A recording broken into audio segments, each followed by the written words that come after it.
Last time हमारा ये topic था दैट इज क्या था, लोकल कमीशन। लोकल कमीशन हमने देख लिया था जी, जो कि हमने कहा सेक्शन 75 to 78 और ऑर्डर 26।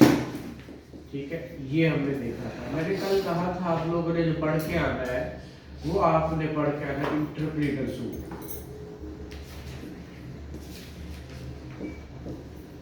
इंटरप्रेटर सूट सेक्शन 88 और ऑर्डर 35 ये पढ़ के आना है। कौन कौन पढ़ के आया है जी? कौन कौन पढ़ के आया है? इस सेल का किस चीज के अंदर होते हैं? सर पता नहीं, शरीक साहब कह रहे थे कि इसमें सेल नहीं, इसमें इसका जो है बताओ। अच्छा, उसके अंदर होते हैं। एक कोई बैंक है हमने नहीं सर, बड़े तो फिर बुलवा लो। क्योंकि याद खुला होगा। अच्छा, इंटरप्रेटर सूट मैंने कहा था सेक्शन 88 और ऑर्डर 35। अब इंटरप्रेटर सूट क्या होता है? अब लोगों कल कहा था, पढ़े भाई पेपर वाले? शाबाश, तुसी पेपर दे रहे मेरा ख्याल है। ठीक है, ये आपने पढ़ा है? शाबाश। आपने जी? नहीं, शाबाश। सब सच तो बोल देना एटलीस्ट। तुसी तो पढ़े हो नहीं सर, मेजॉरिटी ने तो पढ़े ही कोई। क्यों कहा कि तुसी पढ़े? नहीं, किताब किथे रही? आ रही है पीछे पीछे, बंदा लेके आ रहे हैं। अच्छा, पढ़े है जी? तुसी ते वैसे ही आते हो है ना? अंदर जाते अच्छा अच्छा, इंटरप्रेटर सूट क्या होता है? चलो, मेरा ख्याल है मुझे पढ़ाना पड़ना है। इंटरप्रेटर सूट जो होता है ये होता है कि ऐसा बंदा करता है, इंटरप्रेटर सूट ऐसा बंदा करता है जो कहता है मेरा कोई इंटरेस्ट नहीं। कौशल चीज मिल जाती है, सानू मोबाइल लग गया तो कहते हैं किदा है मोबाइल?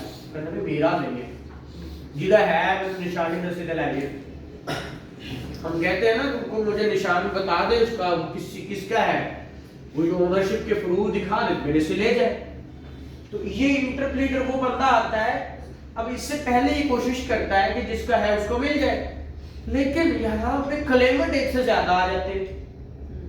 ठीक है, क्लेमेंट मतलब मैं कहता हूँ यार ये मोबाइल मुझे मिला है, अब मुझे नहीं पता ये किसका है, जिसका है मेरे से राब्ता करो, 10 बंदे राब्ता कर लेते हैं। अब मैं किसको दूं? मुझे तो नहीं पता। वो कहता मुझे दो, वो कहता मुझे दो, ये कहता है मुझे दो, सारों को तो नहीं दे सकता, किसी एक का है। इस सारे छुटकारा हासिल करने के लिए ये साहब जिनको चीज मिलती है वो प्लेंटिव बन जाते हैं, और इन सारों को जो ABCD है इन सारों को क्या करते हैं? डिफेंडेंट बना देते हैं। ठीक है, ये साहब इन सारों के खिलाफ दावा कर देते हैं, और ये दावा ये होता है जनाब मेरा कोई इंटरेस्ट नहीं, मेरा इतना इंटरेस्ट है कि ये सपोज उसके पास एक भैंस मिल रही है या उसके पास कोई घर है, प्रॉपर्टी है, उसके कब्जा में है, लेकिन उसका मालिक वो नहीं है, उसको संभाल तो रहा है, उसके बिल पे कर रहा है, या अगर भैंस है कोई उसके पास उसको चारा डाल रहा है, तो खर्चा कर रहा है उसके ऊपर। कहता है मेरा सिर्फ इतना इंटरेस्ट है कि वो कॉस्ट मुझे देनी है, या जो दावा मैंने किया है इस दावे के ऊपर वकील भी किया, मैंने खर्चा किया है, वो खर्चा मिल जाए, बाकी मेरा कोई इंटरेस्ट नहीं जमीन के साथ। वो ये लड़ रहे हैं, इनको कहो कि ये आके मेरे से ले ले। अब कोर्ट के पास ये जाता है, इनको कहो जिसका इनका बनता है इनको दे दो। रोला ये होता है कि ये तो इंटरप्रेटर सूट की बात कर रहे हैं हम। इंटरप्रेटर सूट मैंने जैसा कि कहा, शख्स कोई भी शख्स जिसके पास वो चीज है वो ये कहता है कि मेरा इसमें कोई इंटरेस्ट नहीं। ठीक है, वजह वो कहता है कि मुझे सिर्फ इतना इंटरेस्ट है कि मेरे खर्चे मुझे मिल जाए, बाकी और कोई इंटरेस्ट नहीं है। अब इसके अंदर पार्टीज जो होती है वो डाइवर्स होनी चाहिए। ये भी ना हो कि प्लेंटिव किसी एक इसमें से मिलकर किसी एक के साथ मिलकर दावा कर दे, ये भी तो हो सकता है ना, मोस्ट प्रोबेबली, बल्कि ये बहुत ज्यादा इम्कान है कि ये कहता है मैं इंटरप्रेटर सूट करता हूँ, इससे ये होगा कि मेरा इंटरेस्ट कोई नहीं तो यार दोनों लड़ रहे हैं ना किसी एक दा है, तो ये आपस में इनका किसी के साथ कोई ताल्लुक ना हो, ठीक है, कि उसके क्लूजन के साथ ना कर रहा हो। जैसे यार ये व्याड़ी साइड पे नंबरदारी के लिए करते है नंबरदारी के लिए व्याड़ी में वाली साइड पे करते हैं लोग। शायद ऐसा करते होंगे, मुझे मेरे इल्म में नहीं है, ठीक है। अच्छा, तो इसी तरह अब ये जो बंदा दावा दायर करेगा वो खुद प्लेंटिफ बन जाएगा, इन सारों को डिफेंडेंट बना देगा जो क्लेम कर रहे हो, ठीक है। अब इसमें होता क्या, कोर्ट क्या प्रोसीजर अडॉप्ट करती है, या तो पहली डेट ऑफ हियरिंग पे इसको उसकी कॉज दिलवाकर इसको बाहर कर दे, उसको कहती ठीक है तुम प्लेंटिफ थे, तुम ये चीज जो है ये दे जाओ, अगर तो वो इजीली मूवेबल है और डिलीवरेबल है तो वो चीज को क्या करता है वो दे जाओ, इधर रखवा जाओ, कोर्ट में दे जाओ, तो तुम फारिग हो। लेकिन अगर नहीं है तो फिर भी कोर्ट ये कर सकती है कि उसको उसकी कॉज दिलवा कर उसको फारिग कर देती है, जो ये डिफेंडेंट्स हैं इनमें से किसी एक को प्लेंटिफ बना देती है और कहती चलो जी दावा चलाओ। दावा अगर एक्सेप्ट होता है तो ऐसी सूरत में वो कहते ठीक है इसको ऑर्डिनरी सूट जैसे बाकी चलते हैं ये भी चलने दो, ठीक है। ये सिर्फ इसके अंदर प्रोसीजर है और कोई प्रोसीजर नहीं है। अब निकाले सेक्शन 88, तो मैं आपको वो जरा उसका ओवरव्यू दे देता हूँ। ये कल मैंने आपको कहा था कि इसको पढ़िएगा, 94 95 कल मैंने पढ़ा दिया था, वो जो सप्लीमेंटल प्रोसीडिंग्स थी पढ़ ली थी ना कल आपने? जी सर। पढ़ ली थी ना? अच्छा जी, आगे है आपका सेक्शन 88 निकाले।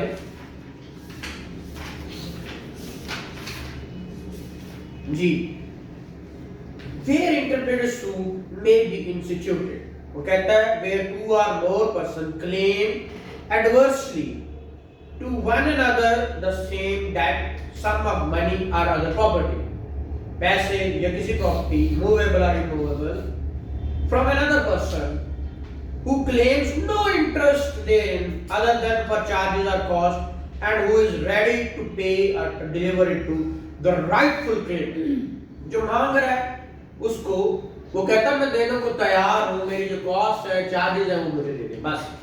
फिर such other person may institute a suit of interpreter against all the claimant for the purpose of obtaining a decision as to the person to whom the payment or delivery shall be made and for of obtaining indemnity for himself, वो अपने लिए जो भी मांगना चाहे वो मांग सकता है। फिर provide that where any suit is pending in such which the right of all parties can properly be decided, no such suit of interpreter shall be instituted। मैंने कल भी कहा, आज फिर कह रहा हूँ कि अगर तो पहले ही इसी दावे की इस प्रॉपर्टी के मुताबिक केसेस चल रहे हैं तो फिर तो इंटरप्रेटर सूट नहीं होगा। इंटरप्रेटर सूट तब होना है जब एक बंदा नया आ गया और उसने कह दिया कि भाई मेरे पास है, ये दो लड़ते हैं मुझे कहते हैं मुझे दो, ये तीन कहते हैं मुझे दो, तो वो उस सूरत में सिर्फ इंटरप्रेटर सूट होगा। अगर तो वो कहते हैं पहले ही दावा चल रहा है तो फिर ये दावा इंटरप्रेटर सूट दाखिल नहीं होगा, दायर नहीं होगा। अब 88 सेक्शन पढ़ लिया, अब हम चलते हैं सर, हम 88 पे थे, अब हम 35 पे जा रहे हैं।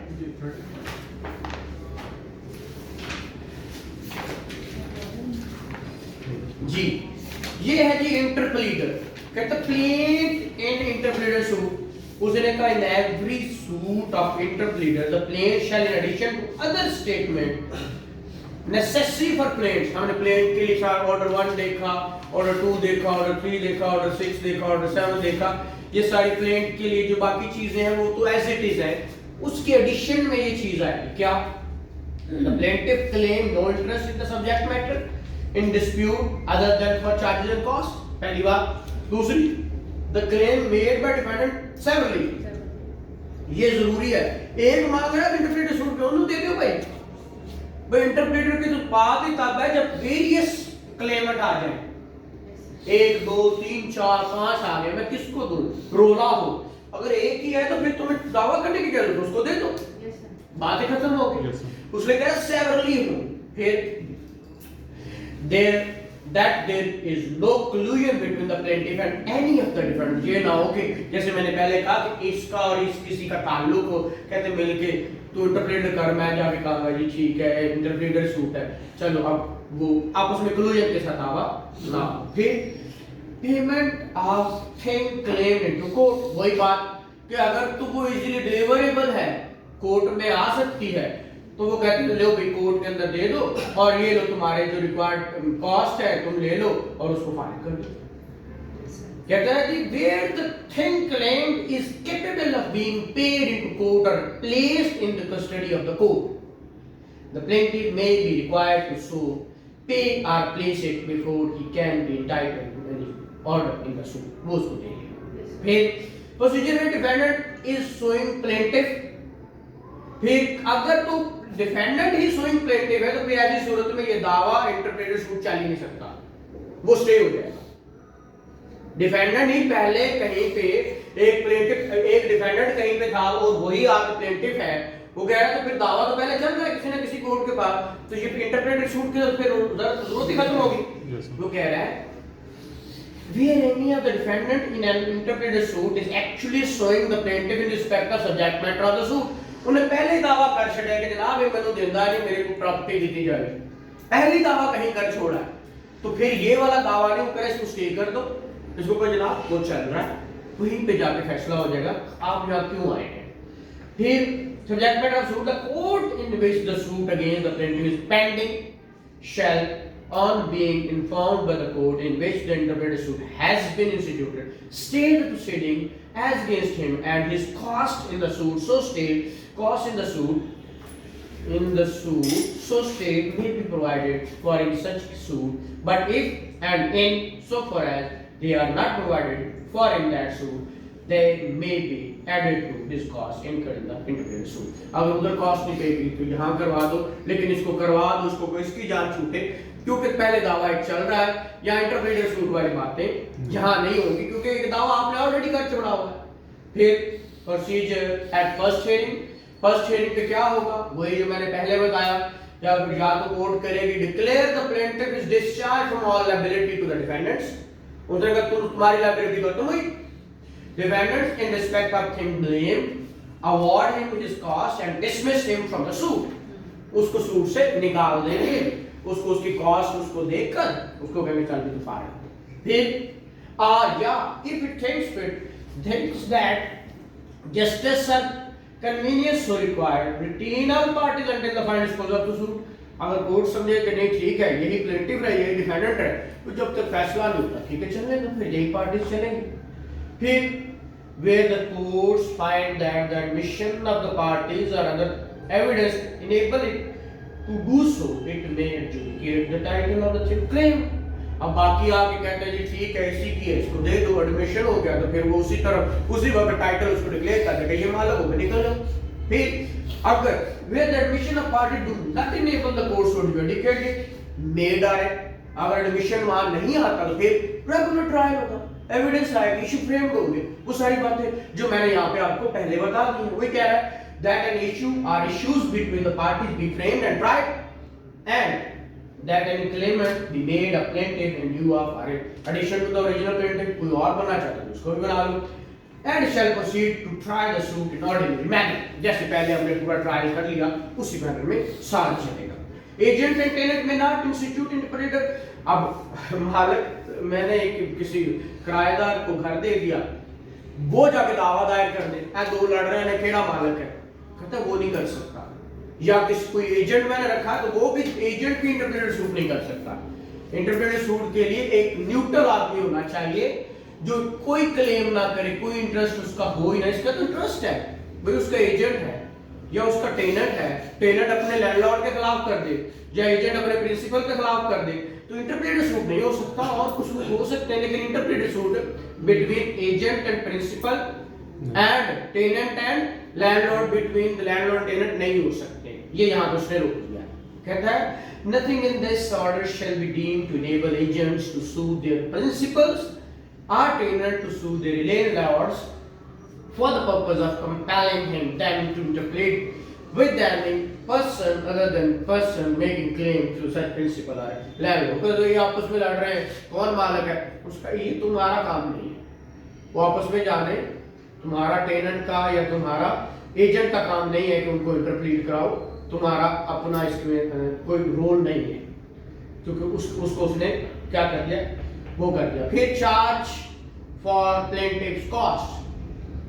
When the suit is properly instituted, the suit court may provide for the cost of the original printing by giving him a charge on the thing claimed or in other sums effective। वो charge उसको ही दे देते हैं, फिर ठीक है तुम उसको संभालो, जब तक फैसला हो जाता है तब तक तुम ही रखोगे इसका चार्ज। तो ये जनाब आपका जो था लोकल कमीशन के बाद इंटरप्रेटर सूट था।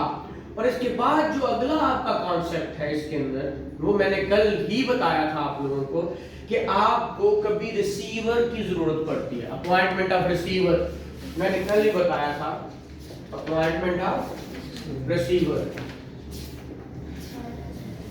मैंने कहा था इसका ऑर्डर कौन सा होता है 40 और section 44 of specific relief act. आप लोगों ने मेरा कॉल पढ़ लिया स्पेसिफिक रिलीफ एक्ट, उसका सेक्शन 44 है, ठीक है, रिसीवर अपॉइंट करवाना।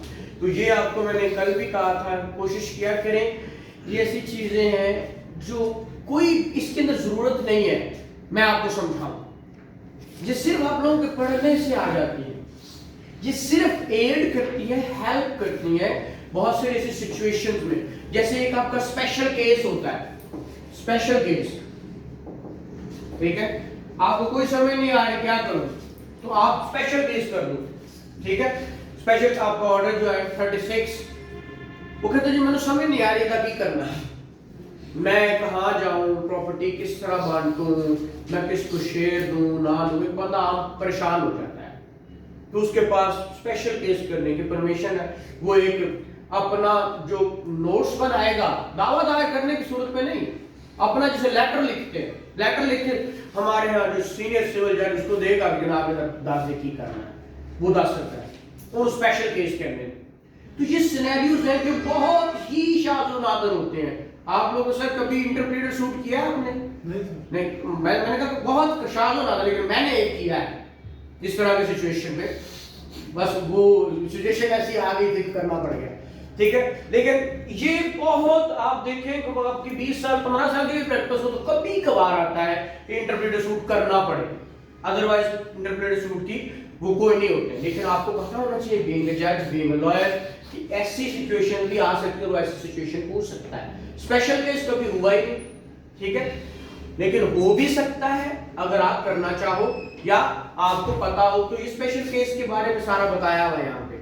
स्पेशल केस की क्या कोई एग्जांपल किस तरह के मामले में वो कोर्ट कोई भी पैसे का लेन देन है, ठीक है, मुझे पता नहीं चल रहा मैंने क्या करना है, ये प्रॉपर्टी मूवेबल इमूवेबल ये इसके अंदर लिखा हुआ है, एग्रीमेंट के अंदर लिखा हुआ है, लेकिन मुझे उसकी वर्डिंग समझ आ रही, मैं इसके कैसे दूं या इसके साथ कैसे सेटल करूं, मुझे नहीं पता चल रहा। तो मैं इसको क्या कर सकता हूं, उसके डिसीजन के लिए कोर्ट में जा सकता हूं, ठीक है। नहीं वो स्पेशल केस में जैसे जो आपने इंटरप्रेटर सूट फाइल किया था उसकी भी कोई प्रोपोजिशन बता दें जरा, जेल में रह जाएगा। इंटरप्रेटर सूट ये था, उसके अंदर ये हुआ कि पार्टीज थी दो, एक ने कर्जा लिया हुआ था, किसी से पैसे लिए हुए थे, अब उसका बाप फौत हो गया, बाप फौत होने के बाद वो उसको पता ही नहीं था मैंने पैसे लेने हैं किसी से। एक बंदा कहता था मैंने देने हैं, इनके पैसे देने हैं, अब जिसके देने थे वो तो एक बंदे को देने थे, अब उसकी आगे बहुत सारी औलाद थी, उसके लीगल है, उसके आगे और बंदे आ गए, अब इशू बन गया कि मैं किसको दूं किसको ना दूं, मुझे क्या पता कौन लीगल है कौन नहीं है, मैंने जिस बंदे से पैसे लिए थे मैंने तो इसको रिटर्न करने हैं, ठीक है। तो वो फिर हमने इंटरप्रेटर सूट किया कि सर आप डिक्लेयर करें इनमें से कौन लीगल एज हैं, उनको डिक्लेयर करके ये देखें कि इनके बनते हैं कितने बनते हैं किसके, मैं अब जनाब को देने को तैयार हूं। सर इस सूरत में तो उसने कोई कॉस्ट या आपने कोई चार्जेस तो कुछ भी नहीं किए होंगे, लेकिन आप ये कॉस्ट जरूर चार्जेस किए कि जनाब मैंने दावा किया है, मैंने वकील किया है, मैंने वकील को भी पैसे दिए हैं, मैंने दावा किया है, कोर्ट फीस लगाया है, ਉਹਦੇ ਤੇ पैसे मैंने दिलवाओ, बाकी मैंने देने हैं। मैं उन्हें कैसे फाइट छाड़ दफा कर, तो ये पैसे तो करता ही यार मैं बड़ा डरा, तो बाद चलो लेने देने पैसे, ठीक है, वो बात ही गल्ला ने क्यों की है ऐसी। लेकिन खैर कुछ लोग होते हैं ना, तो ऐसे सूरत हाल, वो जो इंटरप्रेटर सूट हमने किया था वो ये था। सर कहते हैं कि ये जो लॉ है ये मिसयूज हुआ करता था, जब ये टेनेंट वाली जो है ना वो शर्त नहीं हुआ करती। हाँ, बहुत सारी चीजें पहले बहुत होता था ये।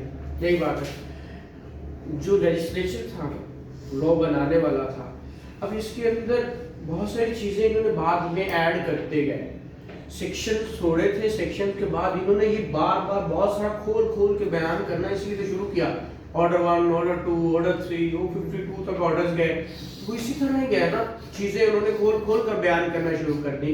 इसीलिए कि उनको पता था हमारे यहाँ हम वुकला हैं या कोई भी है तो हम लूप होल्स ढूंढते रहते हैं, जहां कोई मिले हम वहां हिट करते हैं, ठीक है, कोशिश करते हैं कि यहाँ पे हमें रिलीफ लोगों को मिलेगा, आओ भाई आज तू है करने हैं, तो वो हम करना शुरू कर देते हैं। प्रैक्टिस हमारे यहाँ वो स्पेसिफिक होनी शुरू हो जाती है ना, कि अब ये लकुना मिल गया, चलो ऐसी प्रैक्टिस हम करते हैं, तो इस तरह की चीजें हो जाती है, ठीक है। तो ये चीजें अब मैं अगर कहते हो तो मैं पढ़ाता रहता हूँ, एक एक चीज पढ़ाता रहता हूँ, लेकिन फिर वो आप कहेंगे कि जी हमें किस चक्करों में और किस चक्कर में डाल दिया। आपकी जो था ट्रायल वो हमारा खत्म हो गया। ट्रायल ही बेसिक जो आप लोगों को आना चाहिए ना, दैट इज ट्रायल। वही 711 क्या है, 12(2) क्या है, 144 क्या है, आपको किस तरह पे समन्स होने हैं, किस तरह नोटिस होने हैं, प्लेट किस तरह लिखनी है, आपका 617 क्या है, 110 क्या है, 18 क्या है, 19 क्या है, 1 ये सारी बातें, 22 क्या है, ये चीजें हैं, यही आपकी एग्जामिनेशन पॉइंट ऑफ व्यू से मोस्ट इंपॉर्टेंट है। वो रिलिंक्विशमेंट ऑफ क्लेम ऑर्डर 2 रूल 2 है, 110 पार्टी बनाना, पार्टी निकालना भी 110 है। मैं एक दिन इसी तरह पार्टी अननेसेसरी थी, वो पार्टी ने मुझे बताया, उसका कोई ताल्लुक भी नहीं था, मैं 110 देखी जैसे मेरे लड़के उन्होंने भाई जान तुसी पार्टी बनना है, मैं नहीं सर पार्टी निकालना है। ओ भाई ये क्या बात कर रहे हैं, मैं सर मैं माजरत चाहता हूँ, किताब है तो मैं सर मुझे दिखा दे, मैं जनाब को असिस्ट कर देता हूँ, इसी के तहत आप डिलीट कर सकते हैं, इवन दो कि ट्रांसपोजिशन भी इसी के तहत होती है, ठीक है।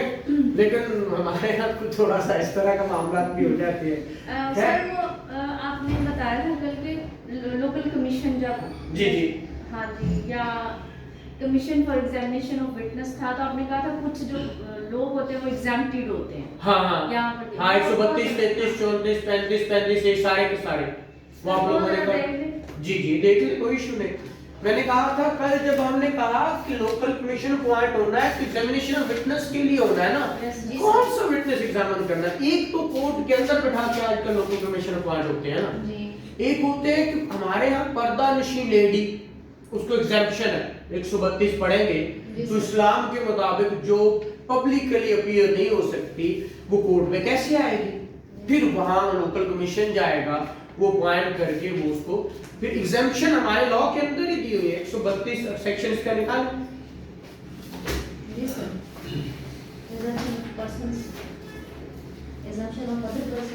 हाँ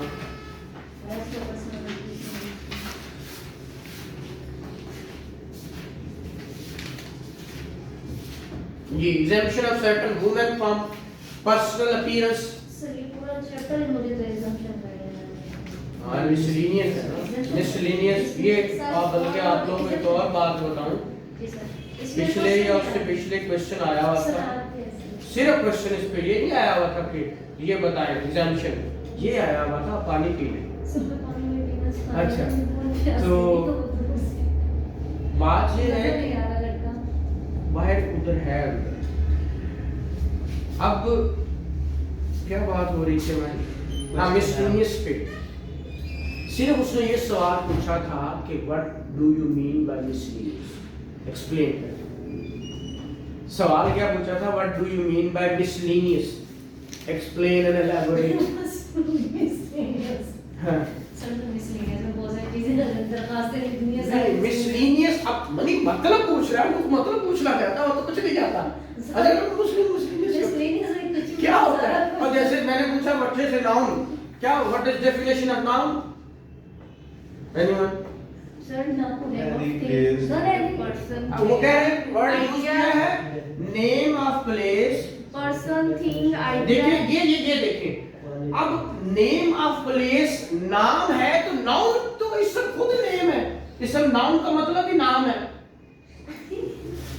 Yes. हम गलत नाम में यही याद करके फिरते हैं, हालांकि ये नाम नहीं है। नाउन की डेफिनेशन है a word used to name a person. लफ्ज कौन सा इस्तेमाल करना है किसी को बुलाने के लिए, that is called noun. A word used to name या नेमिंग वर्ड कह लें। किसी शख्स को बुलाया जाता है किसी भी आर्टिकल से, तो शख्स नहीं, किसी भी। मैं इसको कप कह रहा हूं तो क्यों कप कह रहा हूं? इसका नाम है कप। हाँ, तो मैंने वर्ड यूज किया ना, cup. C U P cup, cup is a word. English के 3 अल्फाज मैंने अल्फाबेट्स मिलाए तो कप बन गया। तो वो ही हमें इसीलिए तो कह रहा हूं मिसलेनियस का मतलब मिसलेनियस है, मतलब नाम का मतलब उसने कहा, इस नाउन का मतलब है नेम। मैं नाउन का मतलब नेम ही है, मैं भी कह रहा हूं नेम ही है, but word used to name a person. तो मैंने कहा डेफिनेशन पूछने की कोशिश करते हैं, हम कोशिश करते हैं कि डेफिनेशन क्या है, जी सर। मिसलेनियस की डेफिनेशन क्या है। सर वैसे कहीं देखी मैंने जो बाकी प्रोविजंस ऑफ लॉ में मेरी मिसलेनियस की डेफिनेशन नहीं पढ़ी सर। यही तो बात है बेटा। जी सर। अंग्रेजी को अंग्रेजी में और लॉ को लॉ में पढ़े। अल्फाज को जब हम रोज यूज करते हैं तो पता क्या करें ना कि ना मतलब कि मैं बात मुतफरकात की उर्दू क्या है। हाँ, आपका नाम क्या है? मेरा नाम कमल। कमल। व्हाट इज डेफिनेशन ऑफ कमल? नाम का मतलब क्या है आपके? आपके फूल है? जी सर। हाँ, तो आपने बताया ना कमल का मतलब ये है, यही कहेंगे ना। हाँ, तो मैं मुतफरक का आप कह रहे हैं अंग्रेजी में ये है और उर्दू में ये है। मैं तो उसको पूछ रहा हूँ उसकी डेफिनेशन क्या है। सर मैं आपको बता रही हूँ, मैंने इसकी डेफिनेशन पढ़ी नहीं है। बस ये पढ़ी ना, मैं तो यही तो बात कर रहा हूँ, सवाल वो इसी तरह ही पूछता है।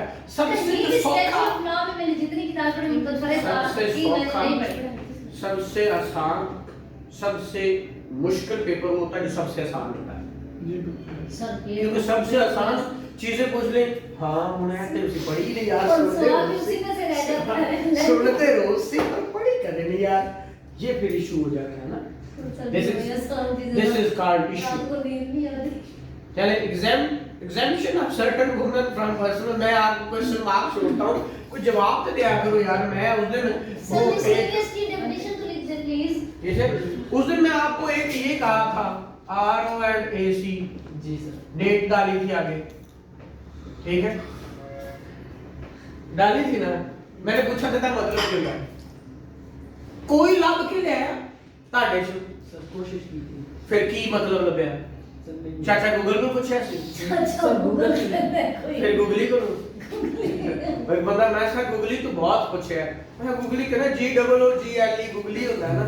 मैं ठीक है, क्या होता है वो मैंने उर्दू उसकी बता तो दी थी, सुनकर दुरुस्त रिसीव किया। जी सर। तो उसको read over and accepted, correct, read over and accepted as correct है वो, ये सुनकर दुरुस्त रिसीव किया। ठीक है, और कुछ नहीं। मैंने उसे ये साथ ही बता दिया था, सुनकर दुरुस्त रिसीव किया। और फिर पूछा सी वो यही तो फिर वो गल हो गई ना, वो कैसे पूछा सी कि मेरी जेब विच की है, उन्हें कहते 10 दे में ना ते सारे अंडे दे। उन्होंने कहा बहुत मुश्किल सवाल किया है साहब ने, ठीक है।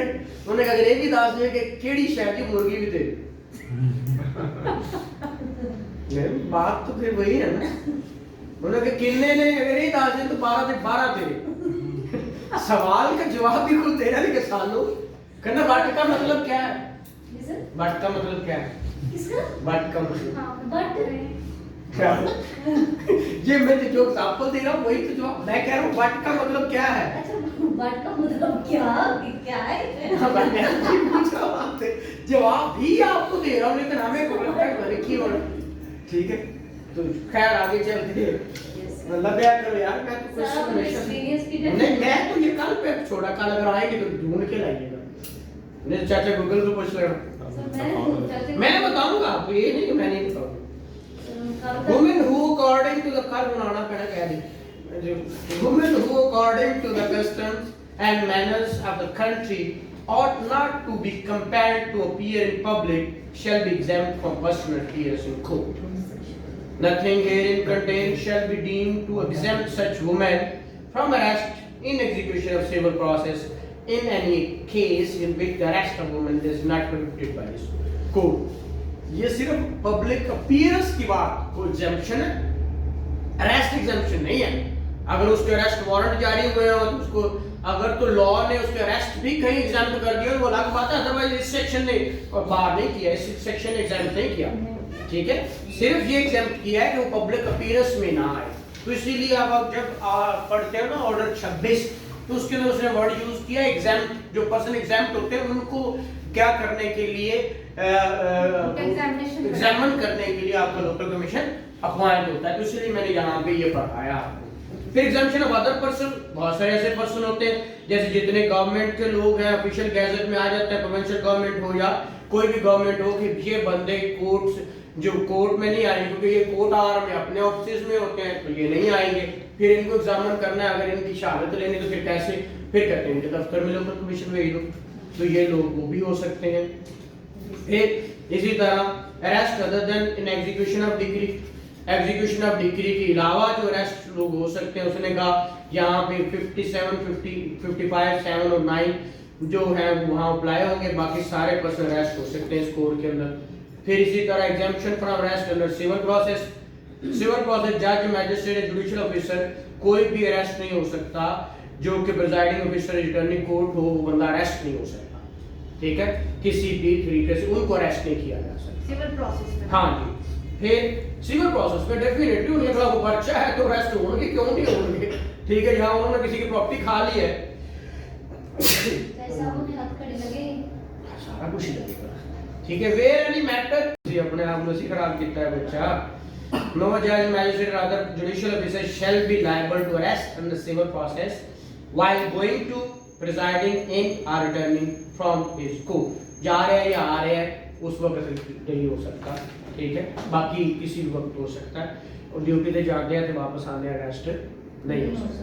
Where any matter is pending before a tribunal having jurisdiction therein or believing in good faith that it has such jurisdiction, the parties thereto, their pleaders, muhtars, revenue agents, and recognized agents, and their witnesses acting in obedience to a summon shall be exempt from arrest under civil process issued by the tribunal or for contempt of court while going to or attending such tribunal for the purpose of such matter and while returning from such tribunal। अब कहना है ना कि वकील के कोल बंदा arrest नहीं हो सकता, वो किथों पता लगता है ना, तो इथों पता लगता 135 दस है, ठीक है, ਤੁਹਾਡੇ ਕੋਲ ਆ ਰਿਹਾ ਜਾ ਰਿਹਾ ਕਿਸੇ ਪਾਸੇ ਪੇਸ਼ ਹੋਇਆ ਉਹਦੇ ਖਿਲਾਫ ਕੋਈ ਅਰੈਸਟ ਵਾਰੰਟ ਜਾਰੀ ਹੋ तो बंदा अरेस्ट नहीं हो सकता जो मर्जी हो जाए, क्योंकि एग्जामिशन है यहाँ पे, वकील के कोल है, वकील के कोल गया है, किसी ट्राइब्यूनल पे पेश हुआ है, कोई भी है, तो इसी सूरत में गुड फेथ में उसको जुरिस्डिक्शन है और प्लीडर्स के साथ है, मुख्तार है, या रेवेन्यू एजेंट्स है, या रिकॉग्नाइज्ड एजेंट्स है, वो कोई भी है। फिर nothing in this Subsection 2 shall enable a judgment debtor to claim exemption from arrest। हाँ, जिसके खिलाफ डिग्री पास हुई वो तो नहीं कह सकता कि मुझे बचाओ, फिर वैसे उन्हें बचा लेंगे, ठीक है, वो अलग गल। फिर from arrest under the order of immediate execution where such judgment debtor attempts to show cause why he should not be committed to prison in execution of decree। तो जनाब तुम फड़ के जेल में पा दी, तो पैसे नहीं दे रहे होगे, तो पैसे देंगे तो फिर जान छूट जाएगी। This is exemption of legislative body from arrest and detention under civil process। ये लेजिस्लेटिव बॉडी जितने भी ये आपके होते हैं, लेजिस्लेचर है, जो कानून साज लोग होते हैं, कानून बनाने वाले होते हैं, वो आपके अरेस्ट या डिटेन किसी सिविल प्रोसेस में नहीं हो सकते। जैसे इसने कहा no person shall be liable to arrest और detention in prison under civil process if he is a member of a legislature during the continuance of any meeting of such legislature, if he is member of any committee of such legislature during the continuance of any meeting of the committee वही बात, and during the 14 days before and after such meeting, 14 दिन पहले 14 दिन बाद भी नहीं।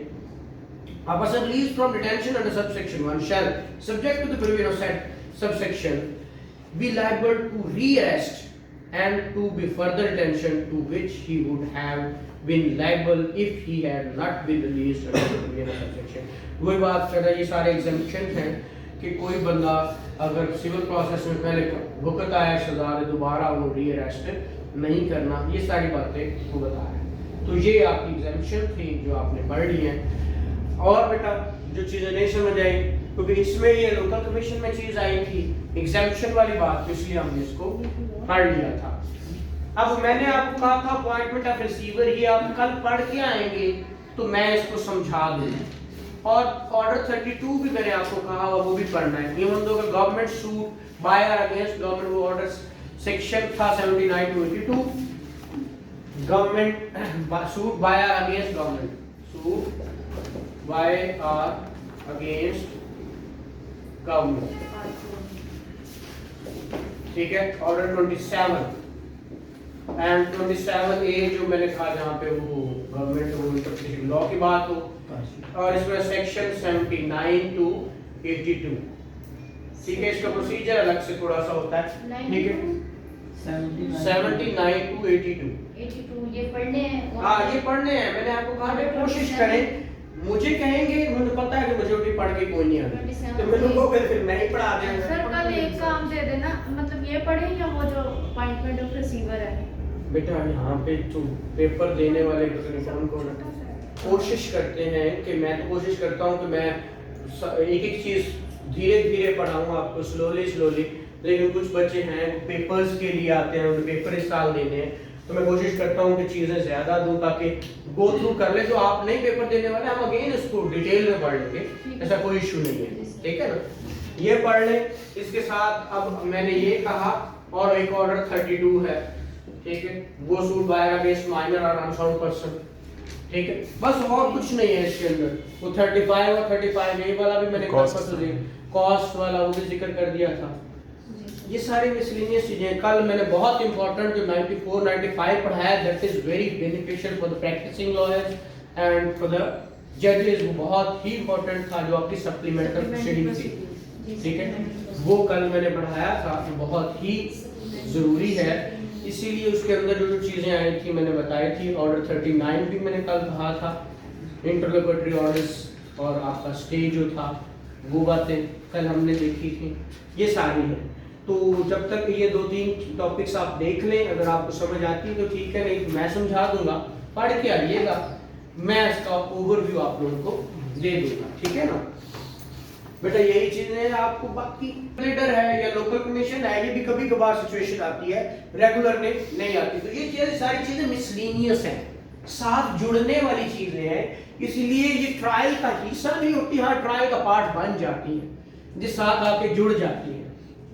Trial हमने complete कर लिया है, ठीक है, जजमेंट और डिक्री ले आए हैं हम, अब उसके आगे हमने उसकी रेमेडीज पढ़नी है जो 3 हमारे पास रहती हैं, ठीक है, अपील, रिव्यू और रिवीजन, ठीक है। वो जिस दिन आप ये कर लेंगे एक एक करके वो 3 दिन में वो, तो मेरी कोशिश है कि इसी हफ्ते में हम CPC ये खत्म कर दें, ठीक है ना, फिर आप जो डिसाइड करेंगे पढ़ लेंगे, ठीक। वैसे तो माशाल्लाह मोल साहब हैं, ये बाकी टीचर्स हैं, आपको सारा कुछ पढ़ा रहे हैं, ठीक है। मेरे लिए जो मिलेगा मुझे बता देंगे तो मैं आपको समझा दूंगा, ठीक है ना।